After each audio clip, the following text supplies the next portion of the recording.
Happy New Year, 2024. Welcome to another episode of Angels, Positivity, and Love. We could not have a more fantastic guest to ring in 2024 than our guest from New Zealand, who actually is just back from Egypt. We have Michelle Carpenter, Mish, if you want, michellecarpenter.co.nz for her website.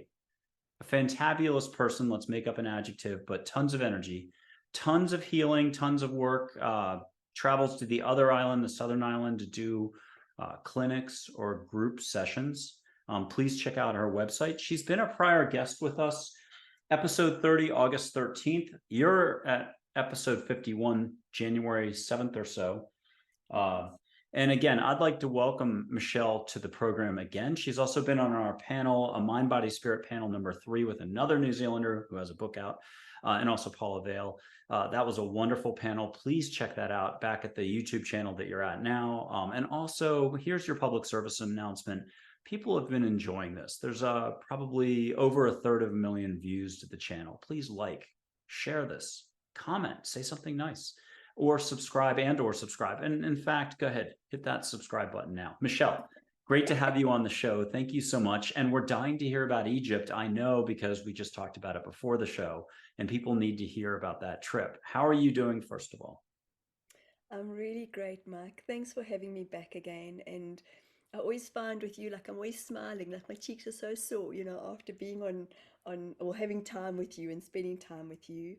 Uh, so about Egypt, I am integrating. I've only been back for 2 weeks now, and it was everything and more that we were guided to do and share and be. And it has been, for want of a better statement, life changing in many, many, many ways. Uh, I'm very grateful for the amount of work that I put into myself prior to going to Egypt. And I had been in Egypt when I was 19, 20 years old, but only for a few hours. We were flying over to Israel to go and be with my brother, my oldest brother, who was getting married. So we'd gone to go visit the Sphinx, and we'd gone to go and visit the Egypts and see the camels. And the interesting thing is, at that time, I was not anywhere close to where I am at now in my awareness or in my working journey. And I call it a working journey because it most certainly was work going to Egypt this time round. The last time, kind of just I looked at it and I was like, oh, okay, those are the pyramids. Wow, this is a sphinx. But this was very much in alignment and in tune. I called it a spiritual quest. When people said, what are you going to go do? I said, I'm going on the spiritual quest, and this is what we were guided to do. And on the 26th of October, we went into the smaller of the three pyramids, and there was a group of us that were, this is what's so beautiful. And these things you cannot make up even if you try. So there were 22 of us from 11 countries from around the world. And I believe those are master numbers. And then we had another group, because I have my Council of Eight community gatherings every Monday morning on Zoom, and there were quite a few people from around the world that joined, which are beautiful, beautiful people, and they wanted to be in alignment with this activation. So one amazing lady in the group said she'd set up a Zoom session, and what was fabulous, which I found out last week, was 40 people signed up and 22 people showed up. So 22 of us in Egypt, 22 people on Zoom, and clearly others that were interconnected into this vibration. We didn't know what to expect. As I was showing you this, I was guided to buy this before I went, and this is a smoky quartz. And Jill, my friend, Jill Cole, who was very much a part of this activation and brought this whole group together in the way that we did. People just felt this calling, and that's kind of how it happens when you're just in tune with what your heart is requesting or wanting. And for me, our heart and our soul is one of the same thing. And we just got completely guided, and people came together, and within 2 months, Michael, it just happened. Like this one was going, I feel like I've got to be there. I feel like I've got to be there. So come the 26th of October, we landed in Egypt on the 24th of October, spent a day going to the different museums, met the mummies, and I literally met the mummies like they under in this real dark area, in these beautiful glass caskets, which the way these people have been embalmed for me was mind blowing. But I literally met them, like every single one of them. I got a message. One or two of them, I felt really connected to them. And I came up the stairs. I was one of the last in our group to come up, and was back in the museum upstairs, and I was sort of all over, like, where am I? And then I had this big emotional release, and the tour guide, who was an incredible man, came to hug me, and I just cried, and I was like, whew, okay, that was like a big release. So that was the start. Fast forward to the next day, we go to the actual pyramids, we watch the sunrise, and Cairo is this real, um, in one way, it's this real chaotic world where there's there's no lines on the road. Okay, there's like three, four rows of traffic on the highways, but there's no lines, and everybody's driving within this space of each other. Some of them are just smoking, and they just chilled, and they're on their phones, and you're like, how the heck are they not? They just chilled. Once or twice you sort of see people get a little bit aggro, but it's like da da da, and it's done. And it was just this fascinating duality of life, where you've got this massive amount of wisdom that has been created, formulated, put together many, many, many, many centuries ago. And then you've got these other people on the other side of the road that are humble, um, a lot of derelict buildings, a lot of poverty, but just wealthy in their own way. And again, it's perception, how you choose to look at these different worlds. So we go on the 26th in the morning. We walked around, got a lot of information around about the pyramids, and then we went to the smaller one, which we were going into that evening. We had a private tour, and we were sitting having a private, like a 10-minute meditation, and I was sitting on one of the rocks, and I could already feel like I was just doing breath work, and I was sitting on the rock, and I opened up my eyes, and there was one gentleman standing, and he had his arms open like this. And when you talk about these things after, so do you remember? He's like, no, no, no, I don't remember. And I opened up my eyes, looked at him. It was like he was bringing in this energy. It was coming through some other people. I looked at my friend Jill, and she was busy doing something, and it was like she was sending me the energy. Like that's what it felt like. And I just sort of breath work, and you're sitting going, okay, what am I supposed to feel? Like, okay, you guided us here. Like, what's going on, guys? and and the next minute I started speaking in what I would term Aramic or Arabic language. Like it felt like I was shown Aramic, and it was just like this, it was just rolling off my tongue. And I was like, oh, this is fascinating. And it was just coming out and coming out, and apparently I was getting louder. And Robbie, once again, the tour guide, he has to be consciously aware of, he knew that the mission we were coming on, he was very well aware of it. But at the same time, we had to be respectful of not being these worshippers. It was something that we were told quite a few times on these different sites. And anyway, he came and he hugged me, and it took me a few moments. Like I was like, I was still carrying on chanting, for want of a bit of expression, chanting, and the next minute he hugged me, and then I grasped the smell of his, he had awesome aftershave, and I smelled, because I didn't know who it was, my eyes were still closed, and then I went, poof, I went, okay, I'm back, and he went, okay, you back? And I said, yes, I'm back. So these were kind of moments that happened. Fast forward into going into the pyramid that night, I have claustrophobia.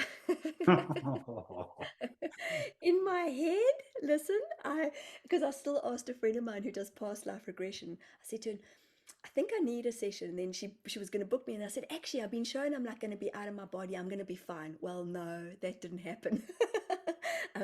It was very sort of discombobulated in the beginning. We were all guided to wear white, and if you would like, I can share a photo, because I was doing some research yesterday, just out of the blue, because I wasn't feeling great yesterday, and so this is a photo that I managed to find on the internet, about, just to show you how small it is and how tight it is, and this is going down, okay, down into the pyramid.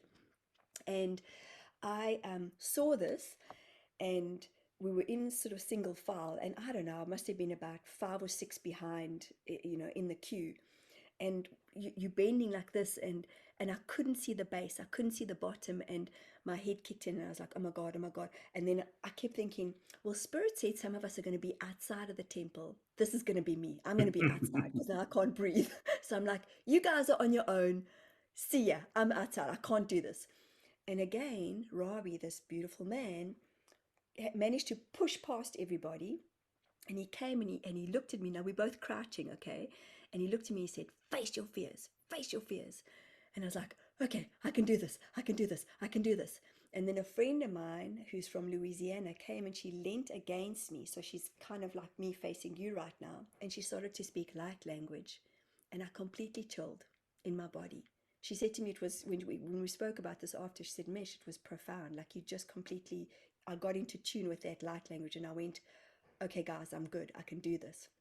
I had a few other moments in the chambers, because we went right to the bottom, and I believe, speaking to a gentleman within our group, that we were at the base of the pyramid, because he's into architecture and he's into cement and that, and he's always looking at the dimensions, and he said we were right at the bottom of where the first blocks were.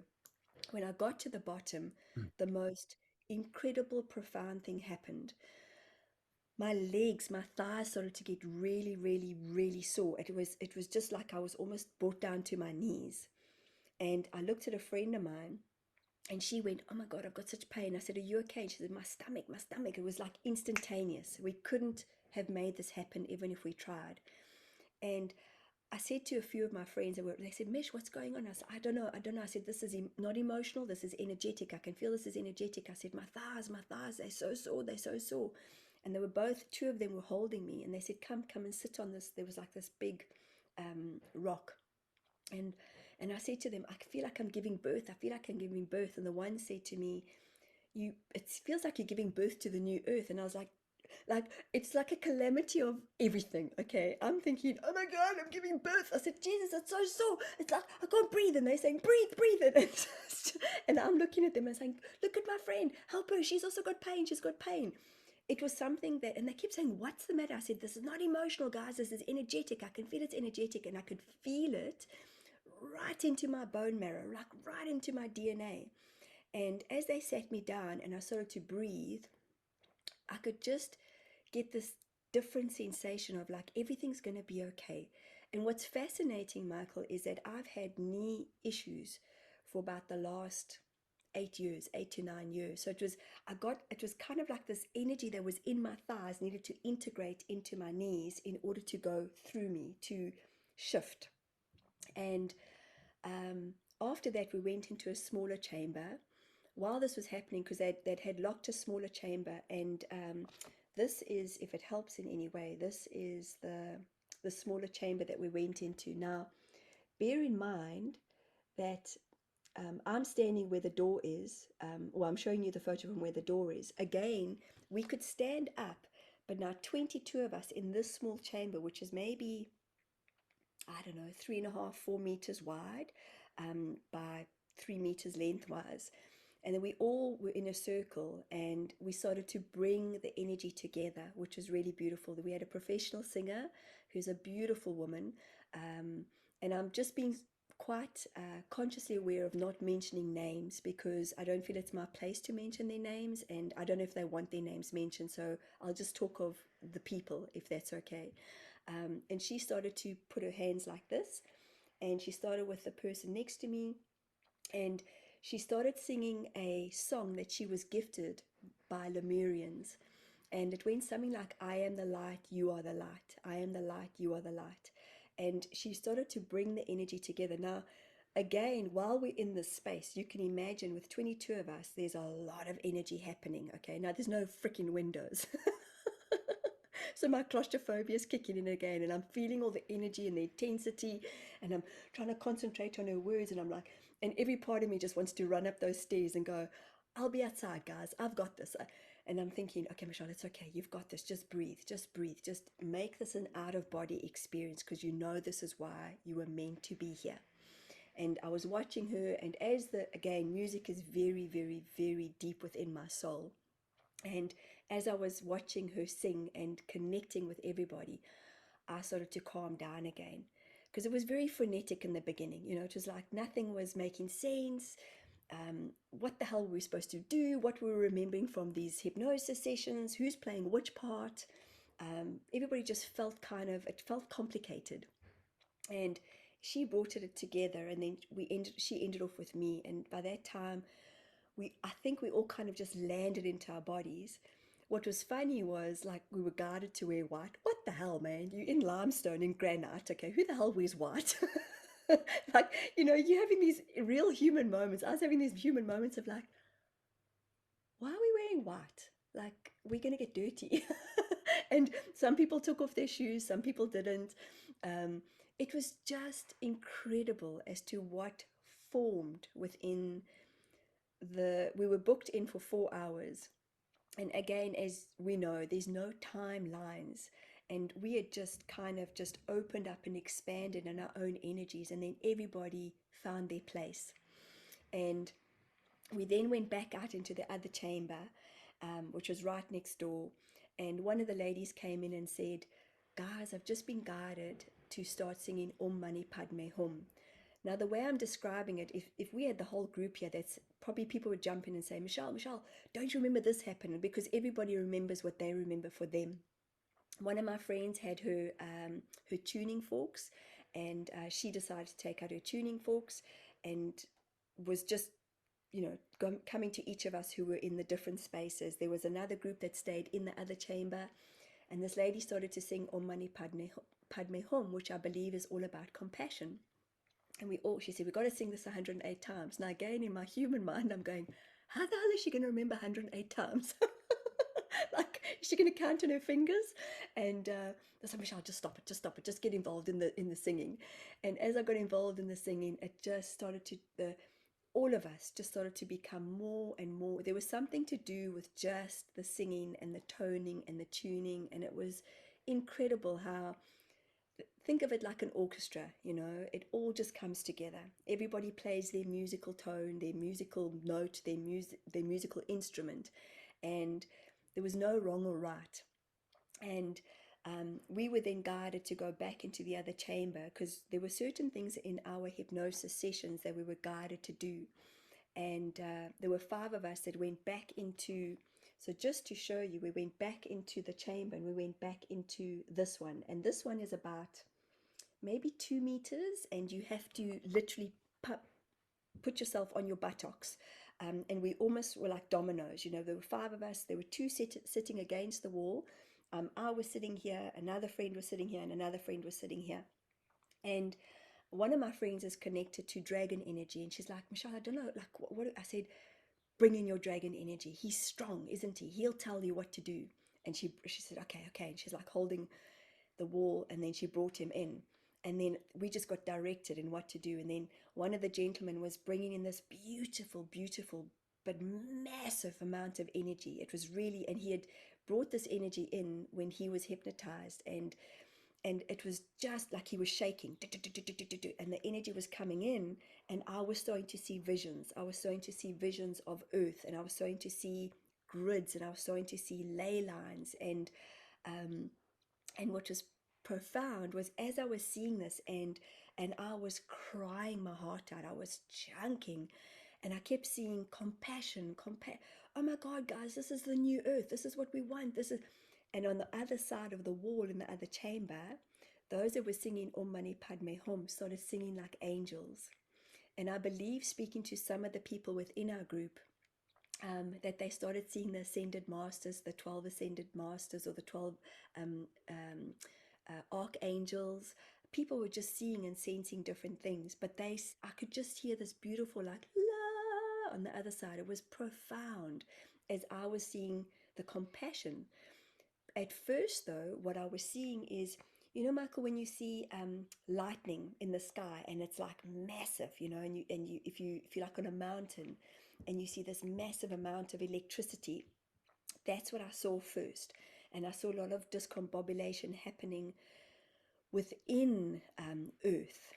And, you know, bear in mind, this is a week after, I want to say like a week and a few days after the war had happened in Israel.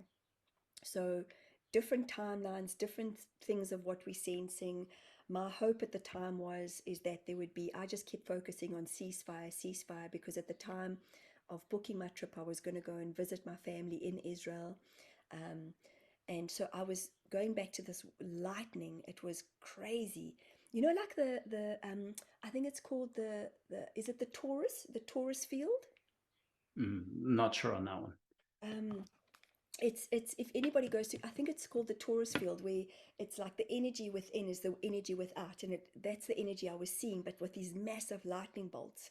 And then I heard the angelic angels singing on the other side, and then the rest of the group started coming in, and my one friend who brought in the dragon energy, um, she started calling everybody in, and she said, "Okay, come in, come in." So the energy was coming in through this gentleman sitting next to me. I was feeling it, and then just sharing what I was seeing, and I saw everything that we are wanting as human beings, which is this, we're calling it, I think, the golden era or the new earth, and I saw it, except there's still some kind of iffiness that's got to work itself out. And I'm not wanting to place any fear upon what I'm sharing.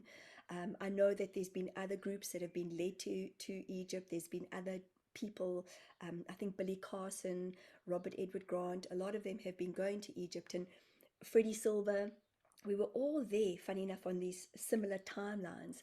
I don't know what they saw, what energy they've brought in, but it's been fascinating how we were guided to go there, um, on this specific time, on this specific timeline, and to do this mission and to do this activation. And it was incredible in terms of what we felt, what we saw, how I felt. And there's what they call the Minister of Antiquities, and he had to be there in order to allow us into the chamber. And it was fascinating to watch how his energy had shifted, because in the beginning he'd walk in and his arms were crossed and he was kind of watching all of us do our thing and whatever we were doing. And every now and again I observe him, and you could see he was kind of like, had a frown on his face. Well, towards when we were finishing up, um, at the end, he literally, we were hugging him. It was incredible. And he was like, "You come again, you come again," and that's what I saw for where we're heading towards, but this new timeline that we are all wanting for ourselves. The way I see it is, and I know it is shifting what we know is love inside of our souls. We know that love is compassion. We know that love is holding space for one another, is showing up for one another in the most remarkable ways, where miracles are happening. And uh, there's still a little bit of iffiness that I have seen myself, and that I believe just by listening to other people who channel and who receive messages, that 2024 still, there's still a lot of sifting. Let's look at it like a sieve, that there's a sifting that's going to be happening. And I know a lot of light workers are feeling a lot of intensity at the moment, just in the work that I do with human beings and my clients. And I keep saying, just find the balance, just find the balance, because we're all interconnected into the collective. And even with my family being in Israel, a few days after that, I'd spoken to my brother, and my brother was just in this massive fight mode, and he lives on a kibbutz, and they have to go and guard the gate for 2 hours a day. And I come from Rhodesia, which then became Zimbabwe, and my dad was a Rhodesian soldier. And um, and I was crying, and I was just saying to my brother, "I'm so sorry, I'm so disappointed that we're not going to see each other, because my flights were getting cancelled to go to Israel." And he was just like, "It's okay, Shell." And it was kind of like what I'm describing in the iffiness is we were misaligned in our energy, because like I'm in this space of like, "Oh my God, like this just happened in the pyramid," and we're going to all these different temples, and I'm receiving all these different messages, and my brother's just like, "Bring it." And I realized in that moment, because a big part of me was wanting to just rescue him and his family. And I still remember saying to him this day that I was crying. This was like 4 days afterwards. We'd been in the pyramid, and we were now in Luxor. and because he said to me, "What's happening?" Because I could have gone to another place in Israel or Egypt, and he could have driven to the border and come to fetch me, and I was willing to do that, but something was showing me. I think my guides were just showing me that energetically we were not aligned, and I can fully well understand that. And a big part of me was like, "Why don't you just come? Like, why don't you just go? Why don't you just leave and come and live with us in New Zealand?" And he just said to me, "Michelle, this is my country. Like, I'm gonna fight for my country." And I was like, "Whoa!" And I just got shown, hold space, Mm. hold space. And sometimes that's not easy when we're feeling so much. And,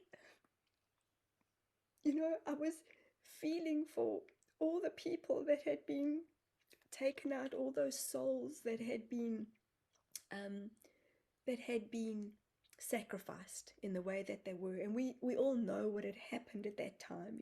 And I make a conscious effort to not go down wormholes. And I say that as I'm saying this, I contradict myself because when I was in Egypt, I went down a wormhole. Okay, I went onto YouTube and I was like, okay, I know that this has happened in Israel, but what actually happened? And I ended up watching a YouTube video where a woman was in the kibbutz and they showed how the Hamas had come in, and she was a paramedic, and it was beautiful because her sisters were sharing this with her. They were sharing, this whole experience, and she had taped a lot of it, like the recordings, and you could hear the gunshots in the background. And of course, it was heartbreaking. But what I loved is they shared at the end how she loved to sing. And they ended off by sharing this video of her singing. And I went down this wormhole of just feeling for the people. I call it a wormhole, but it was genuinely just like, what the hell has happened to humanity? Like, how does this happen? And I know as I sit here coming from the background that I come from, war never has helped anybody, ever.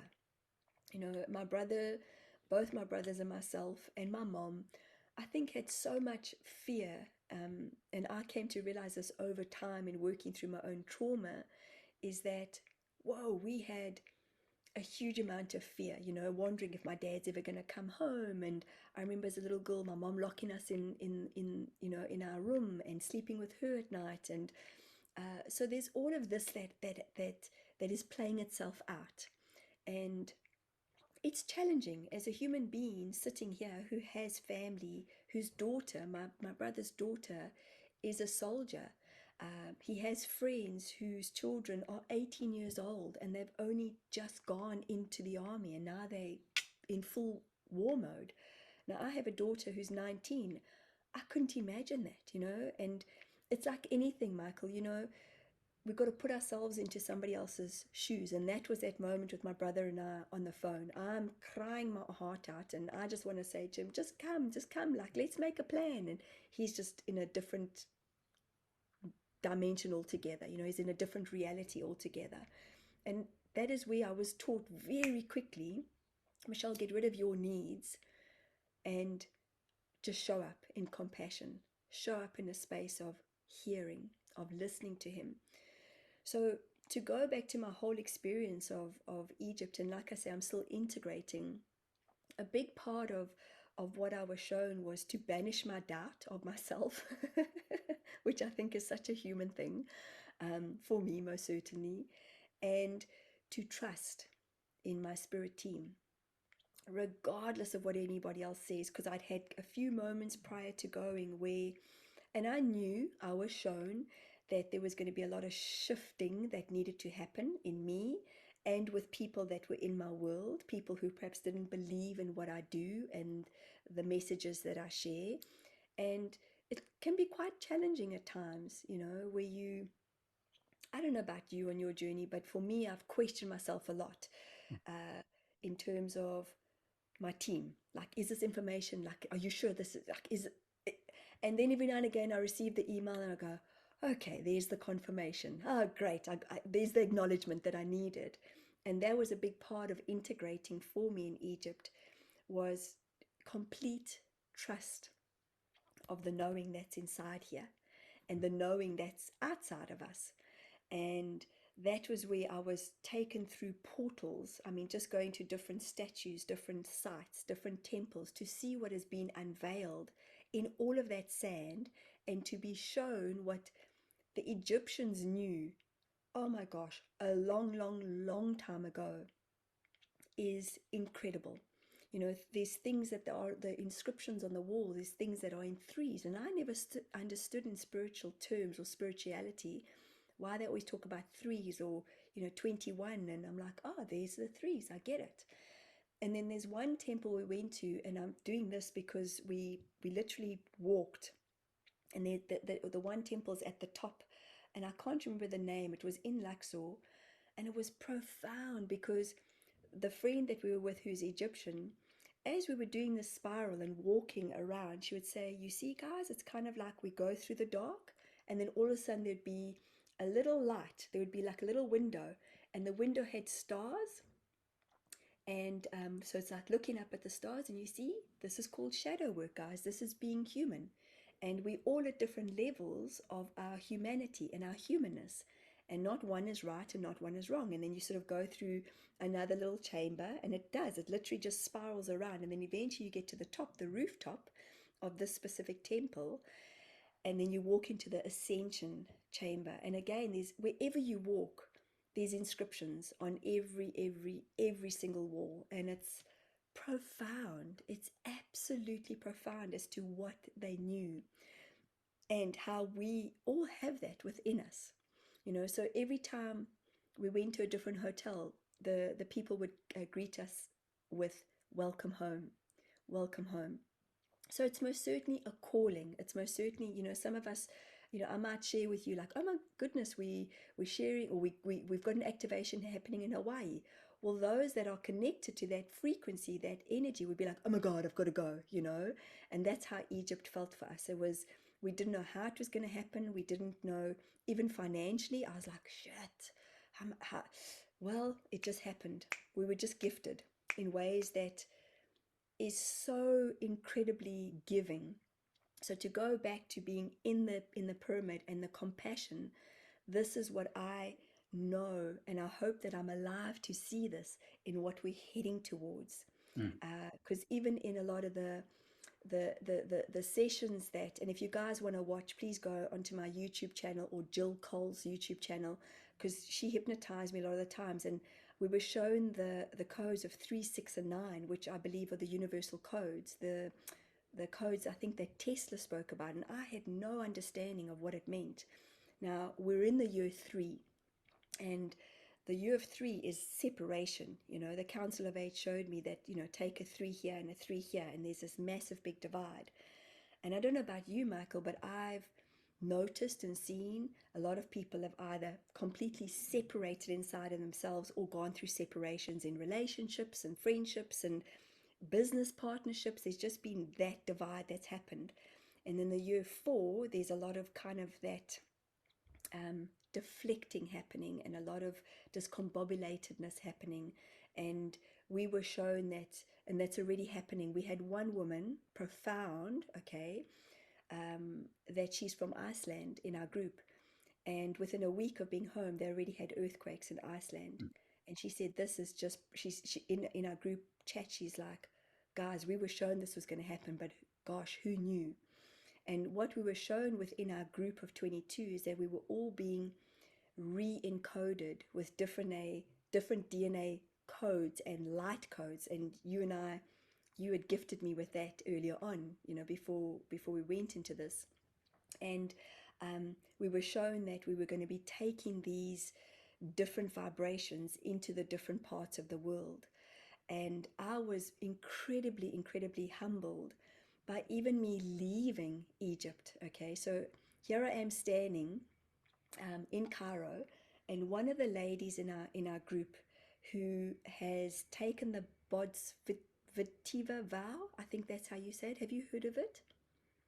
It's Bodhisattva vow.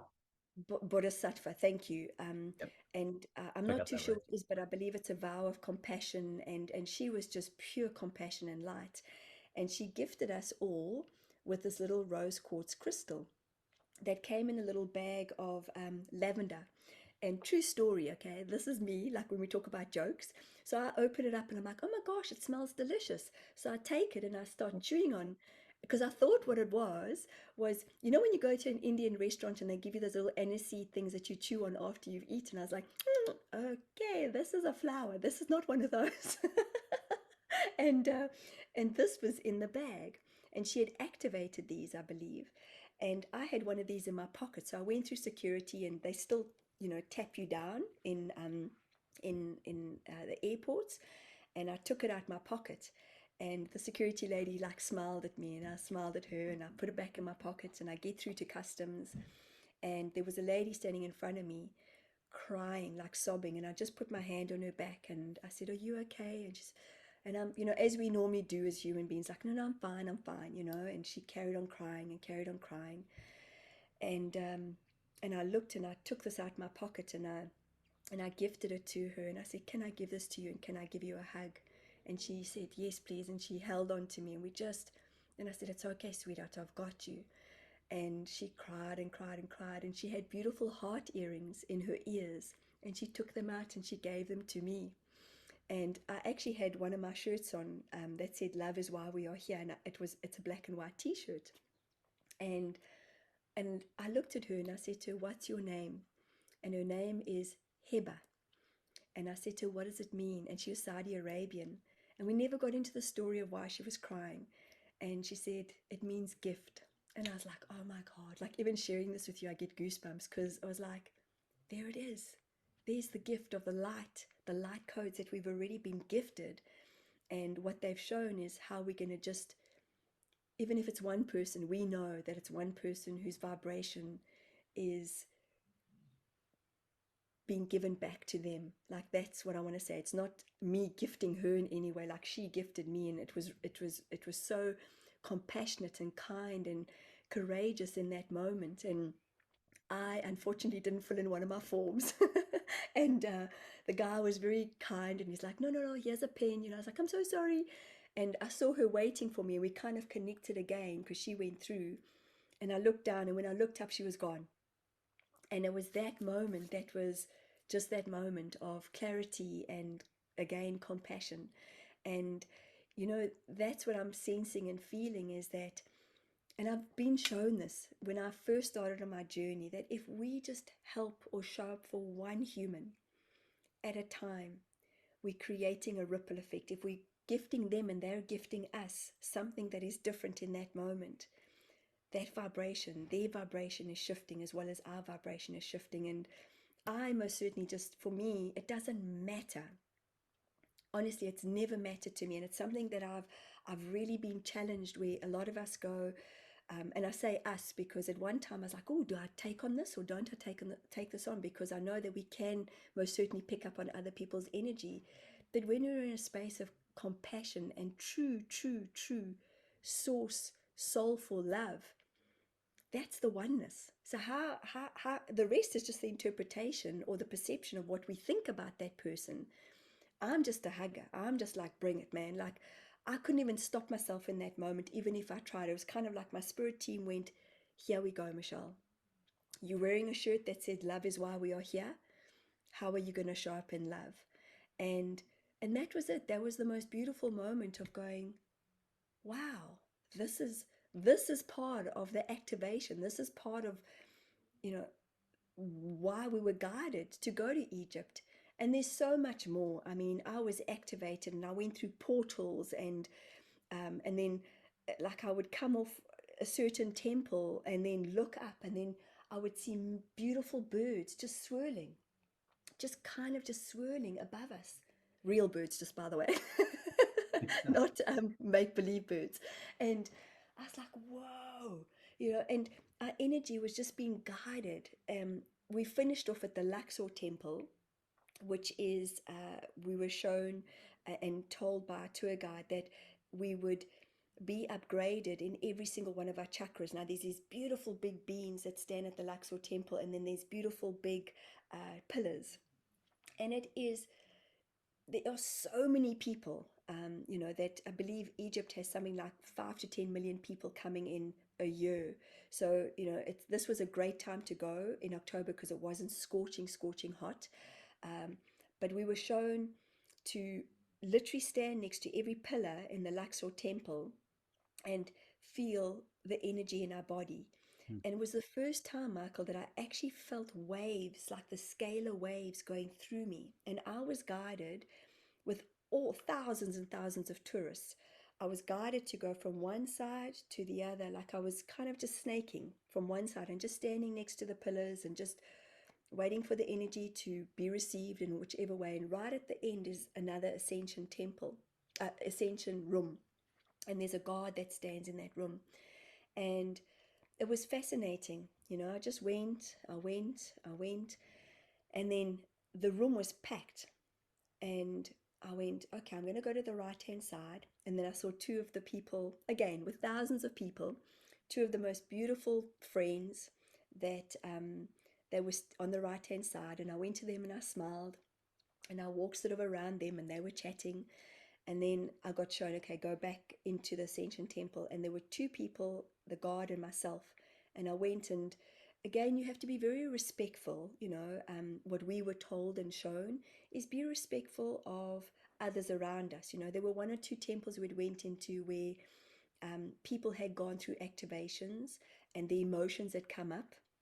And the guards didn't like this. They get a little bit kind of like, I was videoing the one time and my friend was receiving information, and the next minute, like, I'm in the moment, and the next minute you hear, delete, and you're like, huh? Okay, I'm back. All right. Well, sorry. So they're very consciously aware, I believe, and what we were shown and told by our tour guide is they're not wanting spiritual worshippers. Again, we have to be respectful. This is a country that is predominantly Muslim. Uh, so there were one or two moments where we kind of had to contain the energy, when somebody just felt this moment of emotion coming up, as much as they try to suppress it, as even me, like outside of the pyramid that day, it just comes up. But our tour guide was on it, like he knew exactly what to do, how to do it, when to do it. It was phenomenal. He is phenomenal.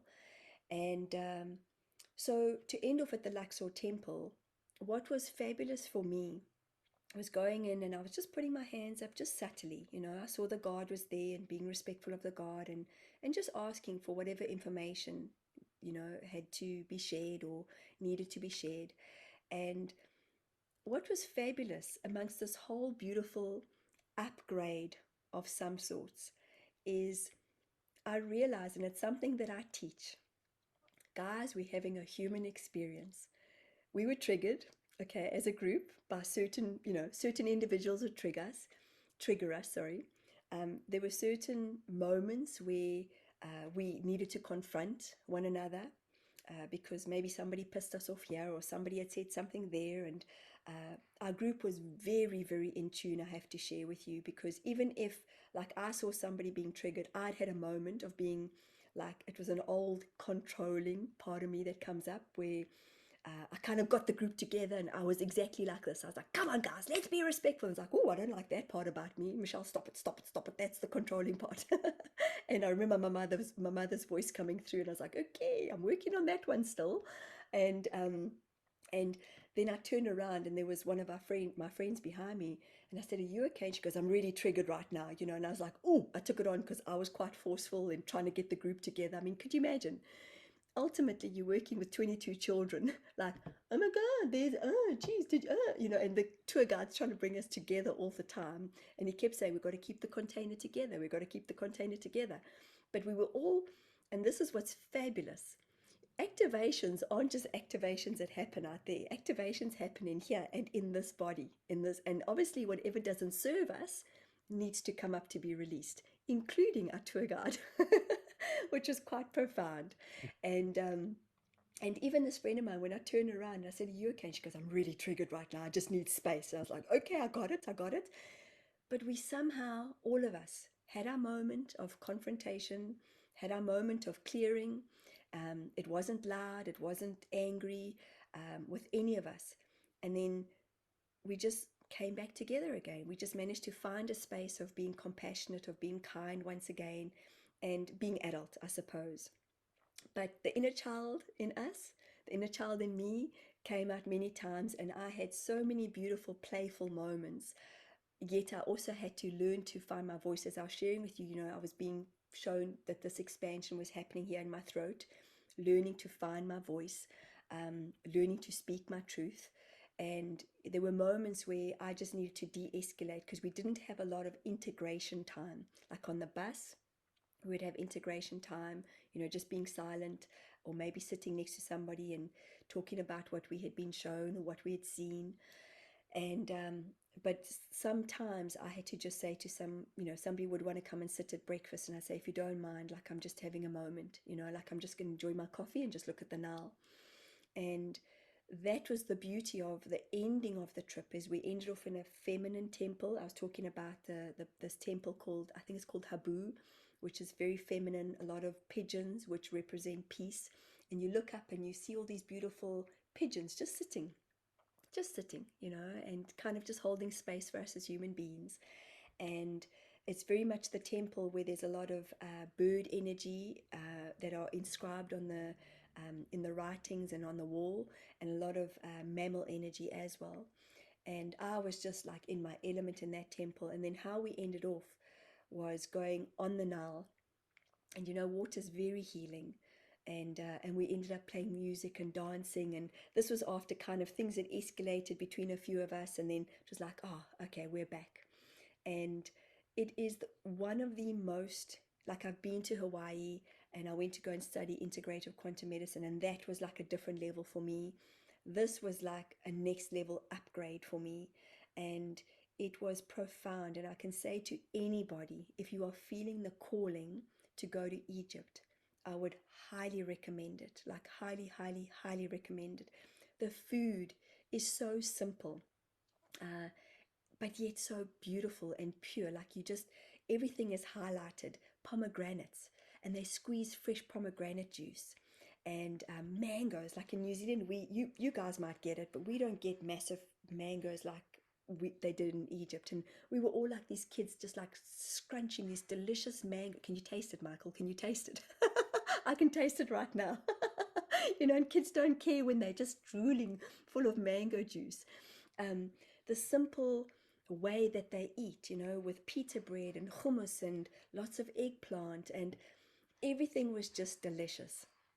And I would highly, highly, like, I've given you a shortened version of such an expansive time for me. Uh, even at the pyramids, what we saw was there's these dogs that all look like dingoes. And I don't know if do you get dingoes in the United States? Mm-mm. Um, anyway, Google them. I think they might be more like a kind of a dog that's known in Australia. Um, but you could just see they've all just been interbred, and we walk in. I've actually got a video of it, but we're walking along the pyramid, watching the sunset, and going through and just listening on our little, like, we all had little earphones, listening to our tour guide, and looking at this profound building that's just like it's they're still trying to discover how these things were built. And the next minute you hear "Row, row, row, row, row," and there's like this pack of dogs. And then there's another pack coming the opposite way, and it's just like brings you back into your body quickly, where you go, oh my gosh. And there they are, protective. There's the little beings that are protective over, and there's 5 this side and 4 this side, and they "Row, row, row, row, row, row," and then it's like, okay, it's done. And then they walk away from each other, and then they lie. And there's a lot of cats around. Um, the harsh part for me was there is quite a lot of animal abuse, with horses and camels. And that's I suppose, the duality of being a tourist. Duality doesn't sound right, but that's kind of what tourism brings. There are some horses, there are children around that are begging, their parents send them to beg. There's a huge amount of Egyptians that are illiterate, that are just out on the streets. But what I can share with you is that what I saw, and my hope is that it's the part of me that I'm putting out there into my upgrade and the way that I want to be as a human being, is I saw so much peace amongst people. I saw so much love amongst people. There were one or two, like I say, moments, and I'm talking about the people in the streets. Cairo and Luxor at night is just chaotic, and it's a city, you know. So you you're watching these motorbikes come past where there's like four or five people that don't wear helmets. Okay, four or five people on a motorbike on a scooter, blowing their horns, uh, and then you hear horses cluck cluck cluck cluck cluck cluck cluck cluck, you know, and it's like whoa, whoa, I'm in a different world here. And then you see a cat in a restaurant, like crawling in between your legs, you know, wanting some of our fish or wanting some of our prawns, and it's just this absolute world of so much, Mm. so much beauty, so much ascension, so much change. But at the same time, when you look at the human space of who they are, and like I say, I saw a lot of peace, I saw a lot of calm in the chaos. And I hope that's a reflection of who I'm becoming, because I know I can be quite chaotic at times. and But it was just, again, if anybody feels this calling, like even in my sharing of my story, of my version of my perception, I would highly recommend book a trip. And it is an absolute calling. And we were very, very blessed to have had a phenomenal tour guide who spoke his truth as in how he needed to. And he was very strong in his masculine energy. And then we had our friend who's a female, who joined us for a few days. And even she shared how she's going through this upgrade. And it took her like a few days. And I was like, whoa, you live in that energy. So I'm not kind of just going off my mind thinking Mhm. that, you know, because I kind of came back thinking, did I lose a part of myself? Because you come into this field of, wow, just feeling different and feeling out there. And then I was kind of questioning, like, where's Michelle? Where's Michelle? Like, is Michelle lost in time? And then, poof, I like landed 4 days after coming back. And I was like, oh, okay, alrighty, I'm back. But I've had to find time to to ground, and I've had to find time to just be in water and to rest. Like, that has been my learning, is to just listen to my body and rest. So that's as much as I can share Mm. in the It's 9 days passionate. of being there. It's Yeah. absolutely passionate. And for folks who, uh, our first episode together again was episode 30, August 13th. And that's the one to go back to before the Egyptian, the Passion of Egypt was just related. I'm telling you that now after the Passion's been related, but you can hear about Michelle Carpenter as a spiritual medium, her journey, the peaks, the valleys, South Africa, Rhodesia, New Zealand. She's now a New Zealand citizen. Congratulations. Thank And you. so her role as a healer, show host of Keeping It Real, if I didn't mention that before, many other things. But you are on the northern island of New Zealand, on the southern tip, if I've got that right. North of the South Island, so very close. Yeah, I also North should of the South confirm. Island, yes. And but you go to the South Island quite a bit for holistic fairs, for sessions where you help That's people in right. groups and so on, and that's Yeah. fantastic. Okay, tell us a little bit about, let's go big picture for what you do for people. Again, trauma, um, vibrational healer, Council of Eight, you channel angelic beings, ascended masters. You help people with their body mind connection, or if they've got blocks. I mean, who doesn't? The second you get out of being a kid, if you even had a smooth experience as a kid, you pick up blocks, because that's what humans are so fantastic at, is why keep it simple? Why stay here when you've got this incredible contrast and complexity you can generate, which then makes it totally fun to unwrap and get back to being here again. Otherwise, you Yeah. wouldn't have had some heroic hero's journey. So tell us just a little bit about what you do today. Let's put it back into context from that perspective, because this was a huge trip for you to go to Egypt, to do the pyramids, to do all that experiencing. And you have had and will have and do have an incredible practice, again, helping people and on air as well. Thank you, Michael. So in short, my uh, being of service is loved ones who have passed over into spirit. They come through in their personality sometimes, and they call me out a lot as well. Like they want me to share exactly what is needed to be heard. And I managed to speak a little bit of Spanish the other day, by the way. A father figure had come through and kind of helped me to interpret to his daughter. It was actually very, very special. First time that that's happened. And then I work with and feel into the energy of, because we are energy. We know that we are, spirits having a human experience, and it's feeling into the body, and I'm able to connect into parts of your body, your organs, like your body's always talking to me, and I get guided to be shown something that perhaps came up at 3 years old or something that came up at 8 years old, and we just connect you into your body and activate your heart. And for me, vulnerability brings authenticity. And vulnerability is when we allow our hearts to just open.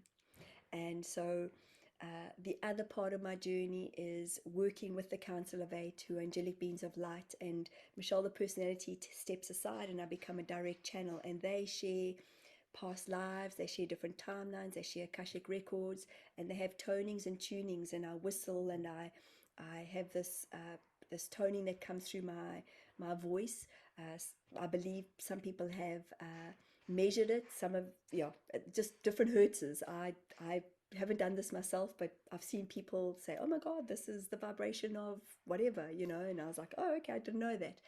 But what I love is they speak very truthfully, very simply, and they're here to help humanity. And they have a great sense of humor. They often chuckle at us as human beings. And it's kind of the way I work is multidimensional. It's working with the human, and I'm the bridge between the human sitting here and what comes through as information. And I say when I'm in my mediumship and when spirit come through, I hear them from this side. And I work in larger groups, and that is very healing as well. And I'm going to start teaching my Find Your Joy workshop online. I'm Hmm. just busy putting that together.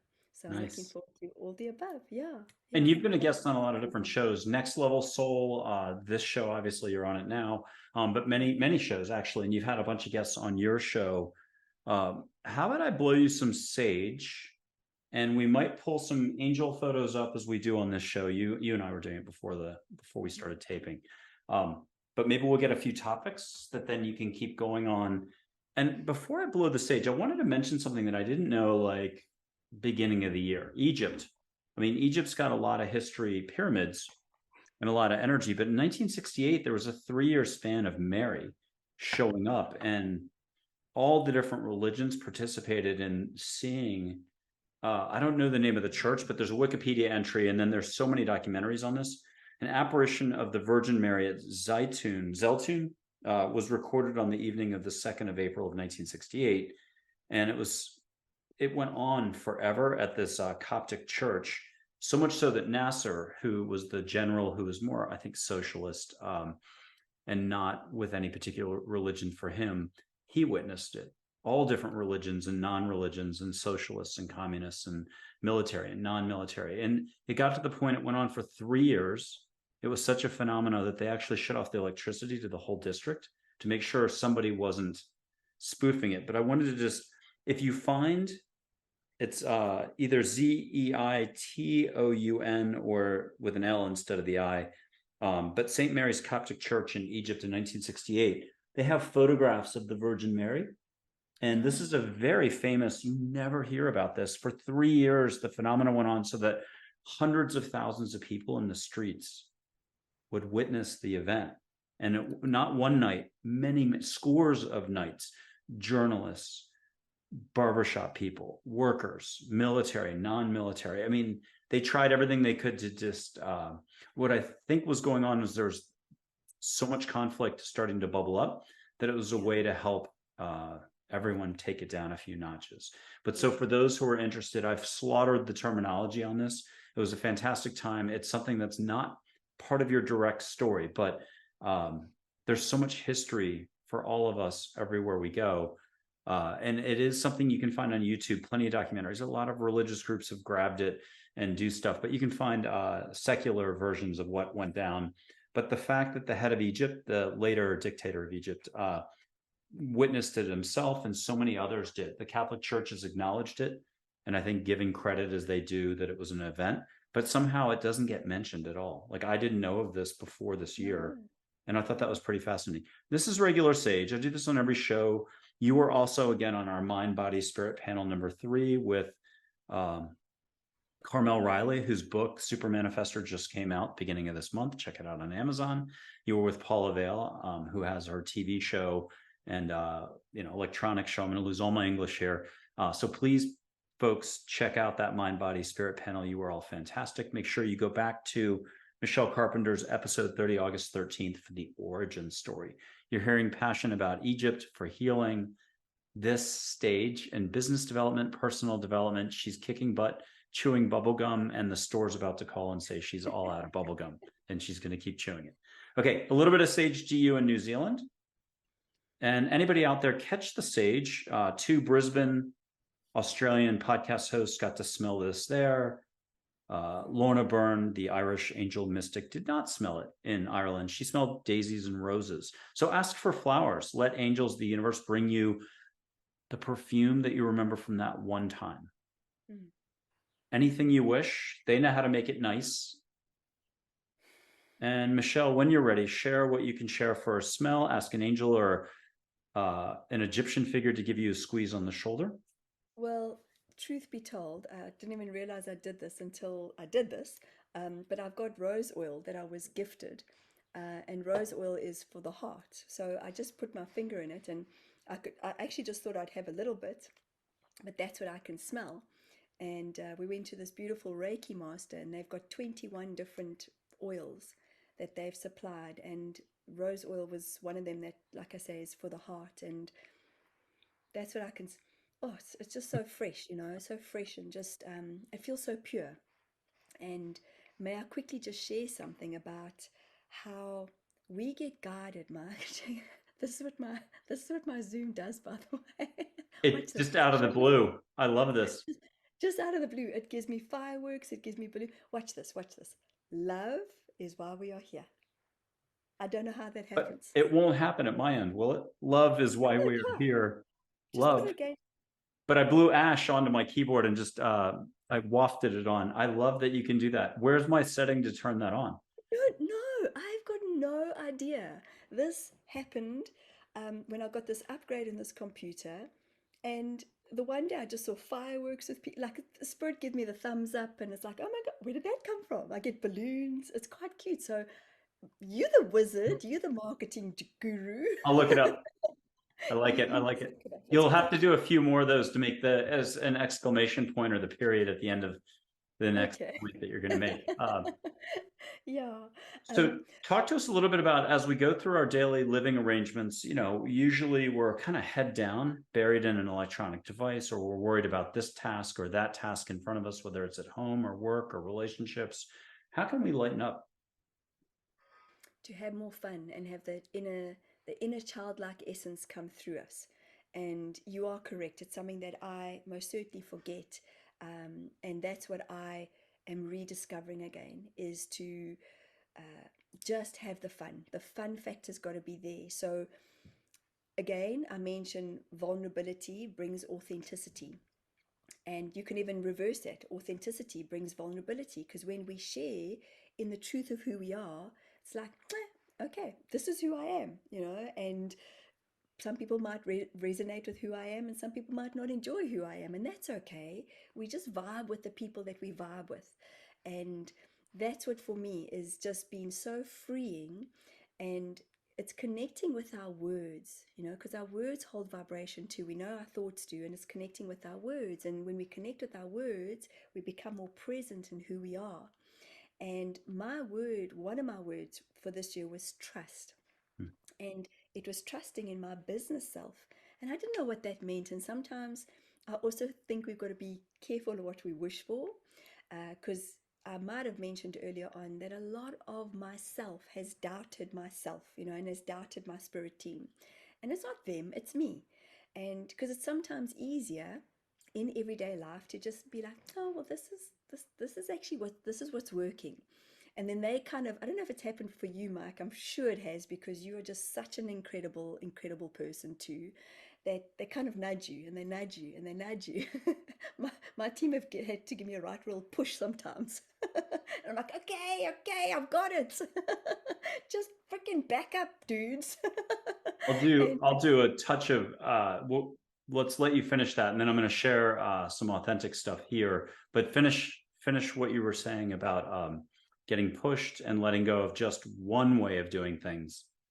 yes, so sometimes we don't know until we know. And that for me is where, we all want others to be perhaps where we at. And this has been my learning in trusting and trusting in the messages coming through. Because one of the women on our Egyptian trip had a session with the Council of Eight. And what I didn't know until she had shared this with me in person, she said to me, Michelle, do you remember they said this and this and this? And I was like, no. And what did they actually say was, they said to her, you will be going to Egypt. And Michelle will be going too. She just doesn't know it yet. And I think about a month later was when I was put under hypnosis and the information had come through that we were going to Egypt. And my friend and I at the time were like, this isn't happening. Like, how's this going to happen? Like, everybody's got a plan, they've got to work out the finances. And when she reminded me of that, that was when I was reminded of my word trust. Trust in myself and trust in my team. And that's been a big part of my push into what's coming for me. And sometimes I can't see it 100% clearly, but the trusting of ourselves is what is important. And that's where we just sift through things, like it is. For me, it is doing the inner work. And I think a lot of spiritual masters will share this with us. Michael Beckwith talks about this. Guys, we can be as out there as we want to, but we've still got to do the inner work. And that for me is important, meaning the inner child work, meaning the inner work and, the lineage stuff, parent stuff, childhood, you know, stuff that comes up. It's just stuff. It's just like little flicks. Where are we residing? Home, or the usual MO, the usual suspects is everything but the home. We have 10 to 20,000 reasons not to be here. And that's all of us. Welcome to being human. What are you going to do? Except if you can cultivate an awareness practice where you just say, whoa, maybe I'm moving a little too fast. Keep slowing down. You could never slow down enough to be like, I'm done. And you wear the I've slowed down all the way t-shirt for the rest of your day. You don't have to do anything ever again. It doesn't work that way. We get caught up, whether we watch TV, we interact with someone, sports, anything. So slowing down is the key to all. And I was just going to mention, I keep hearing from angels and guides, some of the advice I've been given lately on a particular topic is use the force. This is your opportunity, make stuff happen. I'm right where I need to be again and again and again to the 4,000th time. I'll be in the middle of a run on a hill. I'll be like, are you sure? Because you've got to hear stuff sometimes 10,000 times before you finally go, okay, I've asked that question 10,000 times. I had pretty much 900 of these answers that are completely correlated in the same answer, but said this way, which is yes. They just went short. And then they said it in a funny way. And I mean, what will you allow for? When will you release the thoughts around a topic? Let's go back to you talking about taking a step or not taking a step.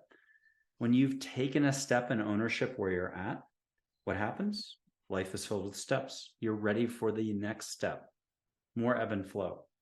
And you can cultivate that heart, the compassion, the love, those vibrations, because you're all about vibration and holding vibration and helping others open up their vibrations.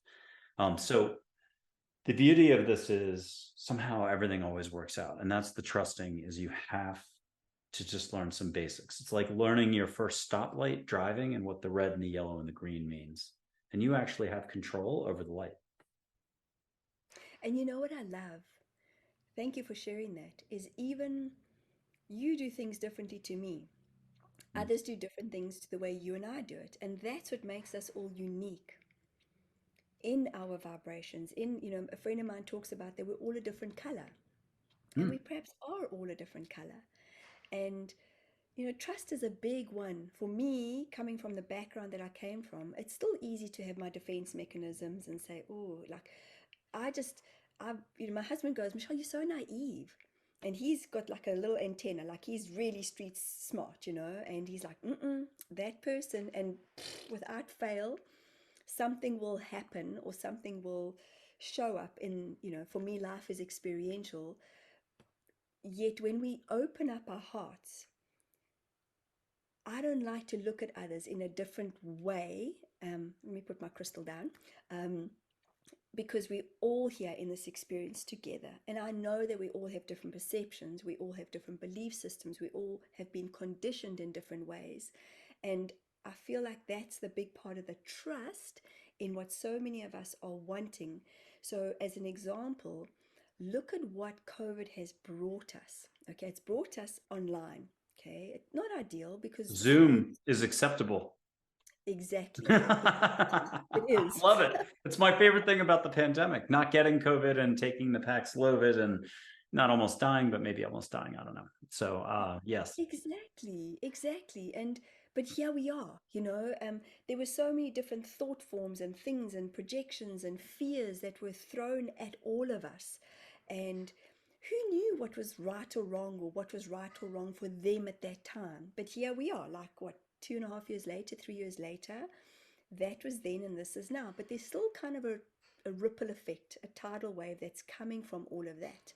And in trusting ourselves, I don't freaking have all the answers, Mark. I don't know about you, but it's still a learning, and it's sometimes it's just easier not putting ourselves out there, or sometimes it's just easier just saying, oh gosh, can I just go back to what I once was like 2 years ago, and then they give me a little gentle nudge and they're like, well, this is not how it's meant to be. And I'm like, oh, but you guys aren't doing the work, blah, blah, blah, blah, blah.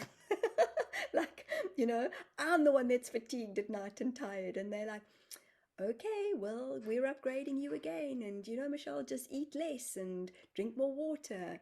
And I literally did this with a client the other day. I had a Mentos here on my table and I was teaching her about this is the ridiculousness that I get up to, okay?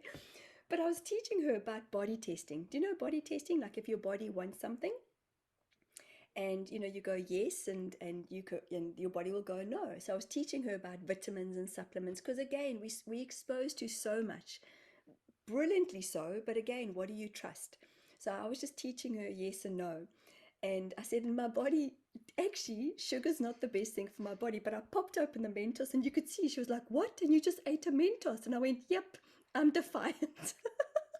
And she's like, okay, well, what did you just teach me? And I'm like, just don't be like me. That's what I'm teaching you. Don't be like me. Because actually, right now, I want the Mentos. And we both laughed. And that for me is taking the joy into the work that we do.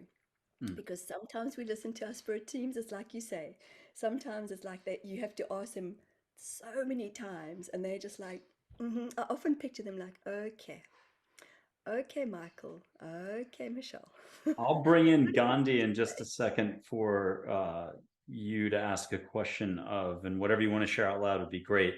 But it's like the Gandhi story with the mom and the kid go to see Gandhi. I think this is a classic. I know I've mentioned it on another show.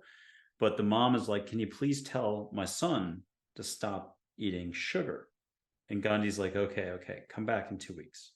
And so they come back in 2 weeks and he just turns to the kid and he says, stop eating sugar. And the mom's like, what? Why didn't you do this when we were first here? And why did we have to wait 2 weeks? And he said, well, I needed to quit eating sugar first before I was going to tell him to do so. And I love that story. Okay, I'm going to put Joy up. She's the emotion joy, like if it's a stratosphere, slipstream of joy all around. Anytime you lighten up, get excited about something, your team scores and you're doing a jig, or you just hear a great song, or it's a bird flying by and you rejoice, you're connecting to her. She's in you, around you, multidimensional, if that's a popular word these days. Here's Joy. First, everybody get a hug at home. Just ask for a hug. Leave your eyes on her. Let her do her job. For the Americans out there, I love saying that because that guilts you a little, and I'm kidding. But let her just do her job and give you a hug. It's an energy bump. 10,000 ways to feel her. But get something private for you about Egypt, and then a topic to share, or a reminder for us all. And Michelle, it's all you after this.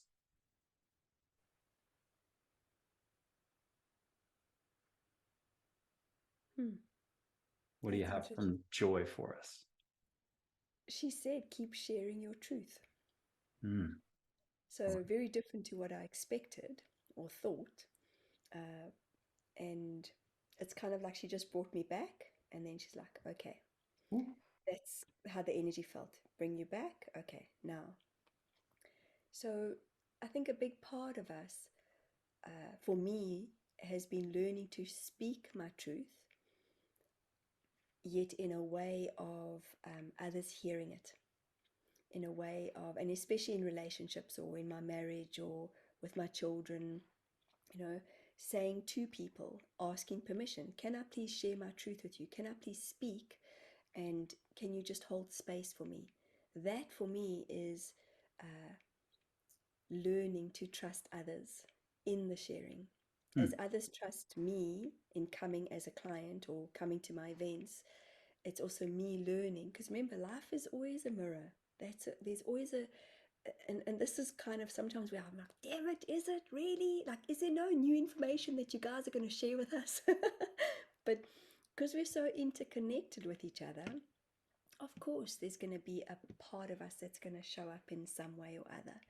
And it's not good, it's not bad, it just is. And if we can just be here in our space of openness and love. I mean, Mike, when you connected with me, I just felt this absolute joy, you know. And then when we first had our first conversation, I was like, wow, you do things really differently. Wow, this is really cool, man. Can you And share what you did just before the show, if it's okay to? I don't want to mention it if it's not mentionable, but the whole Egypt trip, no, Redux. How about that? Can you mention that oh, in just you your mean words? where you took me down in through the, is that what you're asking? Where you took me Yeah, into the rainfall, the, okay. yeah. Um, But just so briefly, in any way you want. Or here's Charlotte to give you the hint on which way to. well, it's kind of like you took me on an induction. That's the word that I'm getting. You know, we went through this beautiful waterfall and you brought beautiful different beings, beautiful different angels. I met Charlotte, who is Nefertiti. Excuse me, I was gifted with a beautiful necklace. I was gifted with Sekhmed, who was massive. Her energy was massive, you know, next to me. And Michael was just guiding me. And, you know, visualization and imagination just opens up to so many different worlds, to so many different beings. And you come to realize that we are not the only species. And that's what I love about how you work, is it's magical. And if you could just, if we allow ourselves to just literally like just go open up, Michael's magic is shared so beautifully and so open-heartedly that you cannot not receive it. Hey, and I'm going to do a quick footnote, which is people don't need to be scared about this. It's a lot. I get it. It's a lot of figures and so on. And we're about to do Gandhi for you. And then Mandela, if you'll remind me. But you don't have to be scared. It's just it's at your own pace. And guess what? All of life is that way. All of life is already your instruction, but usually we totally don't want to pay attention, and it's painful and there's a lot of suffering, and you can't be shocked at that. And you know what? That's okay too. We're getting it just the way we need it at the time. Granted, you know, and I'm one of the most guilty people for not paying attention for a long time. Here's Gandhi, and just get some humor for yourself, a compliment, you know, some joviality. What's the word? Joy from Gandhi, and then something, if you could, just share with us all from Gandhi through you to us.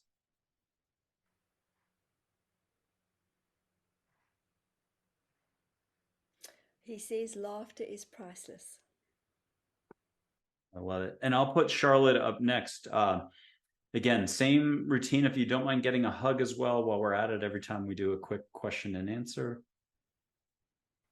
I say hugs are worth 1,000 words, but if you're a good American in a pinch about a job layoff or just money these days, the times we're in, you're going to be like, well, I could not use a hug. I'd rather have my checking account filled up a little bit more. But the point is, go ahead and get a hug. A hug can be worth 10 checks coming in. Mm. Love is love. Let it be bigger than you can imagine, and then imagine a lot, please.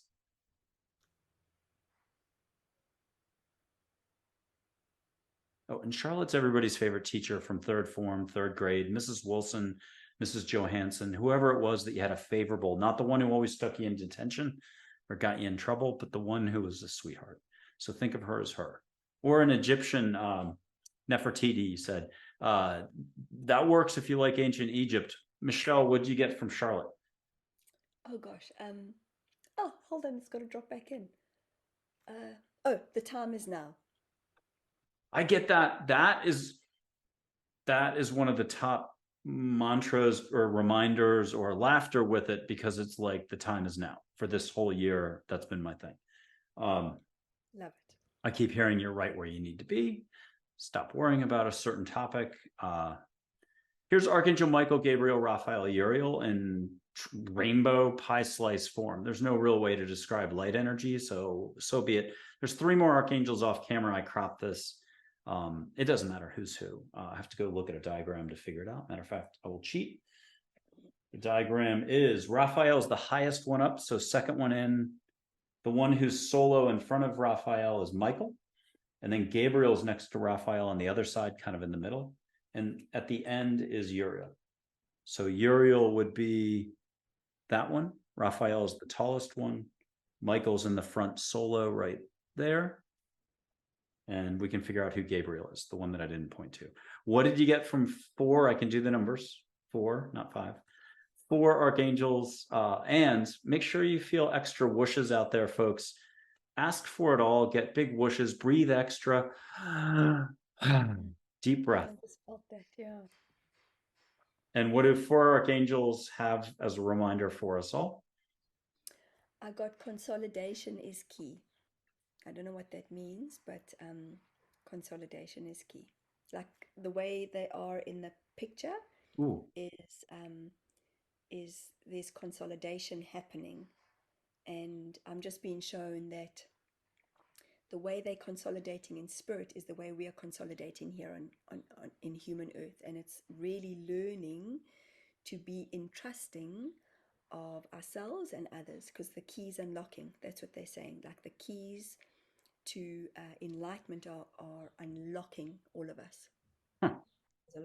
Here's one more. I heard to go outside of my house. This is like 8 years ago when I lived in Austin, and I'm shooting over my roof into the sky, and this is it's really coming out very colorful on the fringes. It doesn't look like that normally, but that's all the archangels. Some people say vortexy. Feel what you can feel, don't judge, and allow for what you can allow for. And I'll pull back. If you want to share anything there, great. If not, that's okay too. But I will put up one more angel photo. My guardian angel, Min, Pacific Princess, light waves of energy and water, soft-spoken professor, very gentle. If anybody wants to catch an ocean smell that washes over you and feels good. If you want to smell the Nile, but the high end, the highest vibration of the Nile. I was going to say the Nile. No, but catch in the good old days when there was lots of water and the best smell ever. Yes. The highest vibration, she'll bring it to you and then say, ooh, nice. Clarity. Oof. And she says it really slowly. Clarity. Wow. And I'll do one more Geronimo. Let me just find the older Geronimo photo because it's worth it. And I think you can see that on the first page of my website. And again, if you're not sure about any of this, it's a lot, which it is. Put your palm out to a photo. It doesn't matter how many computer screens you're doing this. You know, this is 2024 when you're watching this. It doesn't matter if it's 2027. Just allow. Time isn't what you think it is. Angels will tell you we just are. There is no time. And here we go. So for this one, if you're intuitive, you're going to feel it. And just get he's got a super practical reminder that should just make you laugh. Michelle Carpenter in New Zealand. What are you getting from Geronimo? Inner strength and resilience, way, way, way beyond any of us could comprehend. And And he's it's speaking on behalf of humanity. tapping Oof, into it. yeah. Oof, yeah. His energy is very here, hey? It's like kind of like pierces. Yeah, he's like lightning, dry wit, humor. Just do it, man. As I'm using your language. But you have to do it. You have to say it. Just do it, man. You've got that Just way of do it, man. Come on. that's I like that verbal. That's the when you have a mantra button you hit for the audio recording of your voice to pop up. That would be my number one choice for you to say, or something Okay. about love too. You have all the hearts behind you. But Oh, no, I like that's that. key. I Well, like it. Michelle, can you share with us something that you're looking forward to ahead or an offering? You talked about a joy class, I believe it was, or session. I don't have the lingo right. No, that's okay. I'm busy formulating and putting together, first of all, my new website, and then my Find Your Joy course, online course. And then I also have a 6 week mentoring course that happens with the Council of Eight. Hmm. And I'm busy putting that as all the events, like I say, my website first. And these are all things that have been dropping in. My Find Your Joy will be really easy to access. For those of you who are beginners, it's really just teaching you about energy, and it's about teaching you that you can really come, no matter what our background is, no matter what our story has been, when we step into ourselves and say, I'm ready, the universe is like, okay, bring it. And we are born ready, but like Michael said early on, we have all these different things that sort of can just maybe flatten us a little bit, or suppress us a little bit. And when we start to go within and just pulsate from a heart, just feeling I since didn't there's do it. hey, something simple just to end off with is just, if any of you are having a bad day, I just put my hands on my heart, a bad moment. And if I'm very much in my head and I'm like, oh my God, I've got this and this and this and this, I just take a few breaths and I just literally breathe in love and I breathe out love. If somebody's irked me and I'm not feeling great about a specific person, I breathe in love and I breathe out love to them. And I sit for 5 minutes at least. And that is my daily practice. If I can find the time, which I now am finding the time, because meditation has never been my strong point, but it's definitely gotten stronger. And that is just a small little exercise of how we can breathe in love and breathe out love. And we know, for those who are here, Michael, you and I wouldn't be here if we hadn't had the love for one another that we do.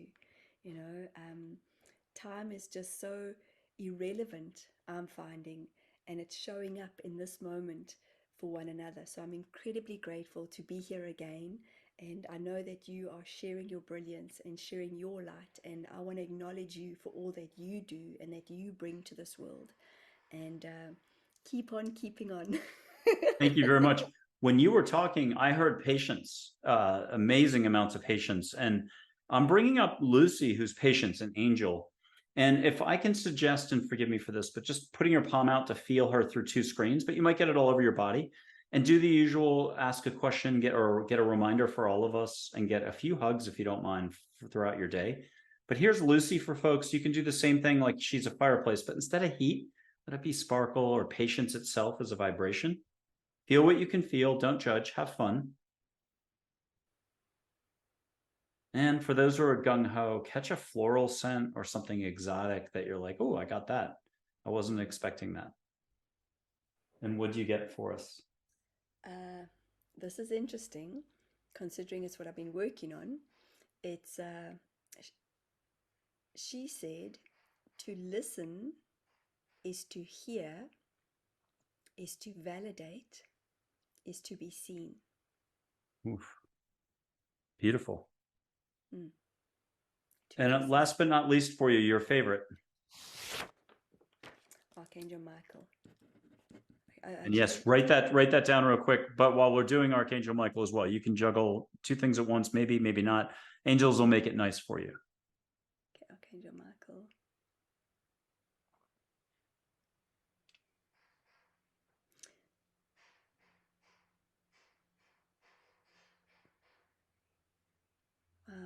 That's profound. What'd you get from Michael? The sword of injustices is creating a newness of clarity for you humans. Hmm. I And can, if you turn on the news, I'll do it this way without getting into the news, but some things may seem upside down and they may be in reality, but what it's giving you is an extra space to step back from the events themselves. And while you and I, if we're judges or arbiters of whatever, we're a boss of a certain company and a practice is out of whack, the point of this is you have a distance. You can start to realize that all moments of joy and love can be the same. The details are details. You can, certain things you can't walk away from. If stuff's happening to your kid in a certain situation, you're going to have to get involved and you have to take action. Hopefully, it's a wise course of action. You're following your heart, you're getting guided by the universe. But I would just add there's incredible opportunity now for broader, bigger perspectives to be aware of where you're putting your energy and how you're committing your own vibration, because staying here, being aware of here, holding space here is incredibly cool. it is, and I want to say, and so it is. And so it is, exactly. Okay, one last one I lied. Sai Baba from India. I think I just stuck up on Facebook the colorized version. That's the most incredible photo I've ever seen. His face, he can wink, smile, nod, eyebrow goes up. I know a photo can't move, but do it with Audrey Hepburn on my website. She'll smile, wink, nod. So will Sai Baba, the one from 110 years ago, 100 years ago. And catch, again, the richest, most highest vibrational smell of the jungles or the countryside of India, only the highest.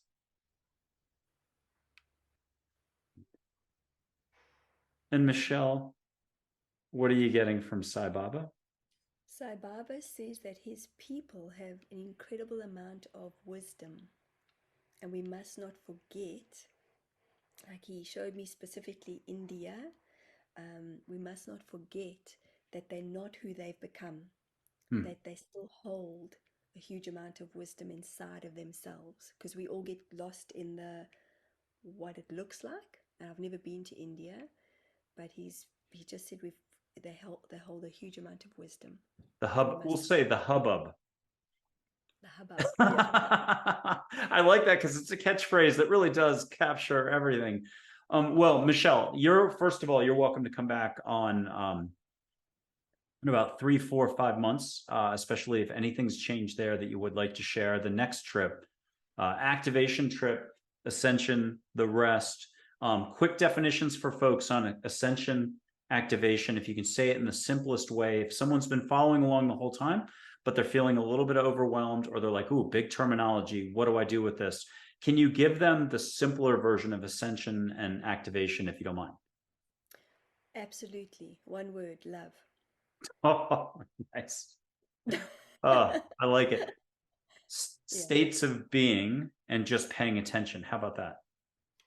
absolutely. And for me, and I can only talk from my perspective, the learning has been for me is to learn to love all parts of me, all the emotions that come up, all the flare moments, all the moments that have happened in the past, and learning to forgive my part for choosing this life, and that for me again is we show up in love, we show up in love, we show up in love, we show up in love. Sometimes there are experiential moments that are for our learnings, that are for our healing, and they're not the easiest at times, but think of them as a moment. Even grieving, my mom's passed over almost 2 years now in December, and I'll listen to a song and I'll listen to it and I'll allow myself to grieve, and it's maybe for 5 or 10 minutes, and then I'm like, whew, okay. And I see her, she comes to me in a monarch butterfly, which is beautiful, but I allow myself those moments. I don't sit in them. A lot of us, I think, can sit in the emotion, and I used to be that. I used to sit in it and then be like, how can I not get out of this funk? Remember, when we're in clarity, when we're in a space of love, we're just in a space of openness and really in tune. we are awake. Our eyes are open, Michael. We're awake, and we're activated. It depends on how you choose to look at being activated. Hmm. I think our English language, I want to go, our English language limits us in so many different ways. And when you and I could stop speaking, and again, the messages are just coming through. And we all have that inside of us, all of us. Big later, if you could ask your crew, angels, it's one big crew, to just see, here's the first iteration of this. Why am I saying it that way? I'm going to flip a big lighter on. Everyone's got a big lighter in every country. I don't have to explain it. A lighter for flame. See what you see, gold, yellow, white. But now ask angels to see more sparkles of blue flame. Ask your guardian angel to make it nice. Ask a few loved ones to kick it into gear and to work with the angels. Ask for a party, but do not set either my house, your place on fire. It's strictly for fun on the program here. So have fun, see a little bit of extra light. I'll get out of the way and make sure it's on the camera. I've sometimes put it off camera. That doesn't help. But what are you catching, Mish, for extra light around the flame? Believe in the light in yourself. Cool. Believe. A lot of it has got to do with belief. Believe in the light in yourself. And you can ask Heather or Joy to bring you an extra sparkle around the flame and see if you can catch a little extra around the flame. And then we'll sign off here. Breathe, no try Yoda. I'll do Yoda's voice. Do not. There is no try. Find the fun. Find the fun. Excellent. Well, Michelle Carpenter in New Zealand, host of Keeping It Real, michellecarpenter.co.nz. That's co.nz. Amazing website as it is. The revamp will have to be even better. And thank you so much for sharing your Egyptian trip. Very special. Could hear the vibrations in it. Thank you for sharing you and your energy and your love for all. And the path that you've been on. Again, people can check out episode 30 from August 2023. You did a fantastic job of describing sort of your origin story. Looking forward to having you back on when you're ready and when the time is right. Michelle, thank you for being on. Michael, thank you from my heart to yours. Thank you for all you do, all you bring, and for allowing me back on. And I love, love, love the time with you. And may we always stay connected in the way that we do. I'm very, very humbled and just so grateful to be here and to spend the time. Really, you bring magic. So Well, keep sharing your magic, Mike. thank you very much. And so we'll speak soon. This has been Angels, Positivity, and Love with Michelle Carpenter. Very thankful to have her on. Everybody out there who's watching, I got to do the public service announcement. Subscribe, like, share. We depend on you to hit that algorithm. Let YouTube know that you're enjoying this programming. Then other people get to see it. Yes, Thank you. absolutely. Thank you, guys. Lots of love from New Zealand. Take care. Bye.